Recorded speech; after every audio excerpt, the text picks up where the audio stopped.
सोलापूरच्या चादर व्यवसायाचे पानिपत, एकमेकात गुंतलेल्या धाग्यानिशी बनलेल्या विशिष्ट आणि सुबक नक्षीकाम असलेल्या सोलापुरी चादरी म्हणजे महाराष्ट्रातील भौगोलिक मानांकन जीआय मिळालेले पहिले उत्पादन।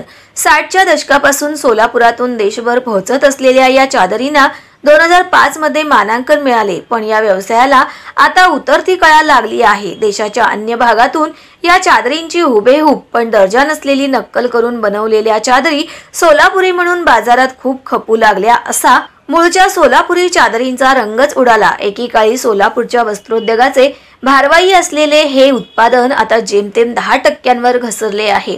हरियाणातील पानिपत, पंजाबमधील लुधियानासह तामिळनाडूतील इरोड, करूर, चन्नमलाई, मदुराईतून यंत्रमागावर तयार होणाऱ्या चादरी सोलापुरी चादरी म्हणून स्वस्त दरात विकल्या जात आहेत। दिसायला हुबेहूब, सुंदर नक्षीकाम आणि आकर्षक रंगसंगतीच्या या बनावट सोलापुरी चादरी वजनाने तेवढ्याच हलक्या, कमी टिकाऊ आणि स्वस्त दरात सहज उपलब्ध होतात। याच बनावट चादरींनी सोलापूरची संपूर्ण बाजारपेठ काबीज केली आहे। ही नक्कल थांबविण्यासाठी यापूर्वी स्थानिक उद्योजकांनी केंद्रीय वस्त्रोद्योग समितीकडे गाऱ्हाणे मांडले होते। त्या प्रयत्नातून सोलापुरी चादरीला जीआय 8 आणि टॉवेल उत्पादनाला जीआय 9 जिओग्राफिकल इंडिकेशन रजिस्ट्रेशन मानांकन मिळविले होते, परंतु त्याचा काहीच फरक पडलेला नाही।